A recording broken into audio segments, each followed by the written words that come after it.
जानते हैं कि इस बार हमारा जो नेक्स्ट कमिंग वीक आ रहा है, हमारा निफ्टी एंड बैंक निफ्टी का जो हमारा लेवल होंगे वो कहाँ तक जाएंगे। यानी कि आज हम बात करेंगे वीकली एनालिसिस के बारे में गाइस, ठीक है। क्योंकि जो हमारा कमिंग वीक है वो बहुत ही इम्पॉर्टेंट है। इसमें काफ़ी सारे इवेंट हैं, जैसे कि आप सबको पता है आरबीआई का इवेंट होगा, उसके बाद बजट का है। तो काफ़ी सारी चीज़ें हैं अभी, जैसे कि एनएससी वगैरह ने कुछ सेबी की तरफ से कुछ मतलब आए हैं ऐसे स्टॉक्स जिनके मतलब जैसे लॉट साइज कम या ज़्यादा किए हैं, वो भी आपको पता चलेगा। अभी उसका भी इम्पैक्ट थोड़ा बहुत निफ्टी एंड बैंक निफ्टी में देखने को मिल सकता है। तो काफ़ी सारी चीज़ें ऐसी हैं जो अभी कमिंग वीक में आने लगी हैं और उसका जो इम्पैक्ट होगा एंड वो निफ्टी एंड बैंक निफ्टी दोनों पर ही देखने को मिल सकता है।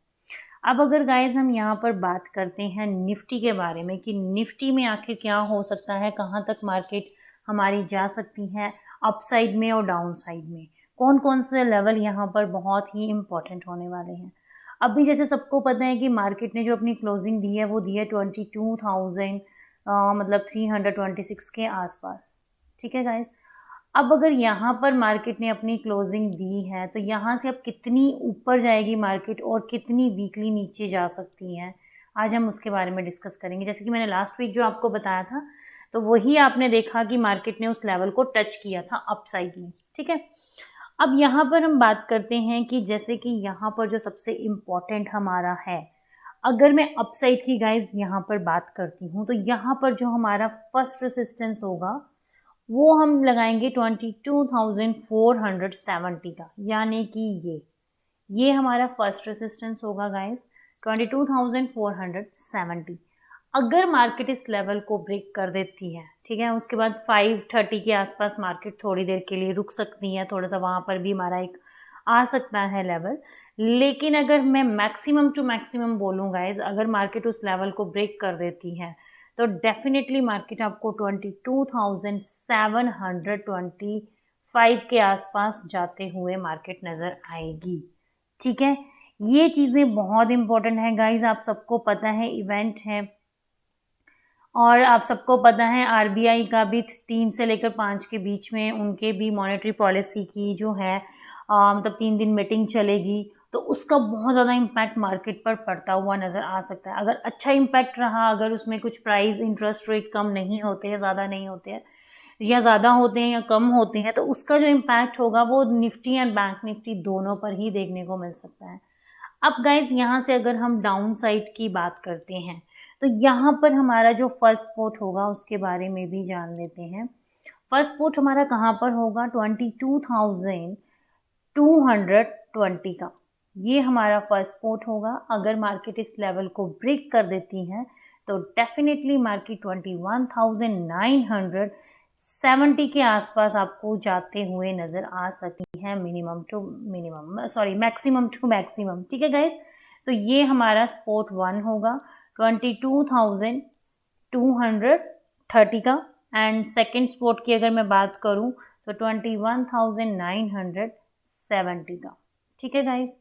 तो ये थे हमारे निफ्टी के जो मैंने आपको बताए हैं। अब अगर हम बात करते हैं गाइस बैंक निफ्टी के बारे में, तो बैंक निफ्टी के बारे में भी हम जान लेते हैं कि बैंक निफ्टी में आगे कौन कौन से हैं जो बहुत ही इम्पोर्टेंट होने वाले हैं यहाँ पर, ठीक है। अब यहाँ पर आप जैसे देख रहे हो कि गाइज यहाँ पर जो चीज़ें हमारी इंपॉर्टेंट होने वाली हैं, जैसे बैंक निफ्टी की मैं बात करूँ, बैंक निफ्टी में अभी ट्रेंड काफ़ी अच्छा चल रहा है। अगर आप अगर काफ़ी पुराने तरीके से अगर आप देखते हो तो अभी फिलहाल मार्केट का जो ट्रेंड है वो अप ट्रेंड चल रहा है, ठीक है। अप ट्रेंड में भी आपको देखने में थोड़ा बहुत मार्केट नीचे आती है, बट देखा जाए तो मार्केट अभी अप ट्रेंड में ही चल रही है काफ़ी टाइम से। थोड़ा बहुत मार्केट में फॉल आया था, वो कब आया था, जब HDFC बैंक का आया था रिजल्ट, ठीक है गाइस। HDFC बैंक में जब आया था तो उस दिन आपको एक अच्छा खासा यहाँ पर 2000 मतलब यानी कि 2000 पॉइंट का आपको डाउन साइड जाते हुए मार्केट देखने को मिली थी, यानी कि 2000 बहुत ज़्यादा इम्पैक्ट पड़ा था। उसके सेकेंड डे भी काफ़ी ज़्यादा मार्केट 900,000 पॉइंट तक मार्केट नीचे गई थी। तो वो था HDFC का रिजल्ट, इसलिए ऐसा था। बट अब जैसे कि आप सबको पता है आरबीआई की मॉनेटरी पॉलिसी है तो इसका इम्पैक्ट तो मार्केट में देखने को मिलेगा। अब जैसे यूएस का जो इन्फ्लेशन डाटा आया था उसमें थोड़ा बहुत उन्होंने इंक्रीज किया है, हो सकता है उसका इम्पैक्ट भी थोड़ा बहुत हमारी मार्केट में देखने को मिल सकता है। लेकिन अभी अगर आप बाहर की मार्केट देखोगे तो ना ज़्यादा वो अप गई हैं ना ज़्यादा वो डाउन गई हैं। ठीक है गाइज, ये भी चीज़ें बहुत इंपॉर्टेंट हैं। अब यहाँ पर हम बात कर लेते हैं कि गाइज यहाँ पर जो मार्केट है आप देखोगे उसने क्लोजिंग दी है 47,124 के आसपास। ठीक है, अब ये तो मार्केट ने क्लोजिंग दी है। अब यहाँ पर हमने ये देखना है कि मार्केट का जो मतलब फर्स्ट रेसिस्टेंस और सेकंड रेसिस्टेंस के बारे में हम जान लेते हैं। तो गाइज यहाँ पर जो हमारा फर्स्ट रेसिस्टेंस होगा वो देख लेते हैं। फर्स्ट रेसिस्टेंस हमारा आ रहा है 47,530। ठीक है, ये हमारा फर्स्ट रेसिस्टेंस कहाँ पर आ रहा है, यहाँ पर। एंड सेकेंड रेसिस्टेंस की अगर मैं मैक्सिमम बात करती हूँ तो 47,930 के आसपास।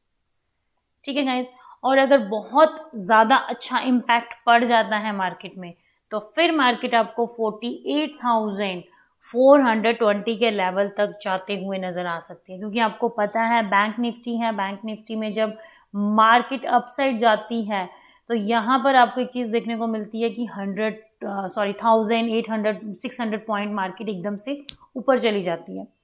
अब अगर मैं डाउन साइड की गाइज यहाँ पर बात कर लेते हैं, डाउन साइड में भी हम देख लेते हैं। तो डाउन साइड में जो हमारा फर्स्ट सपोर्ट होगा उसके बारे में भी जान लेते हैं।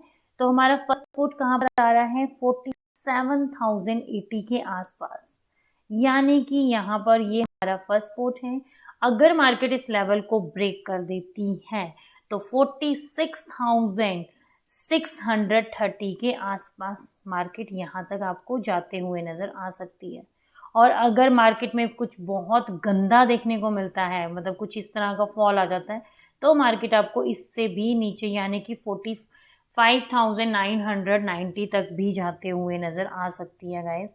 ये चीज़ भी मैं आपको क्लियर बता रही हूँ, तो इसलिए रेडी रहिए। नेक्स्ट वीक बहुत ही अच्छा है, प्रॉफिट देने वाला भी है। आपका कॉल एंड पुट साइड दोनों में ही आपको प्रॉफिट हो सकता है। तो प्रिपेयर रहिए, माइंड को अपने सेट कर लीजिए। वीकेंड है, संडे है, अच्छे से सेलिब्रेट करिए। उसके बाद फ्रेश होकर मंडे को अच्छे से लीजिए। Okay guys, bye.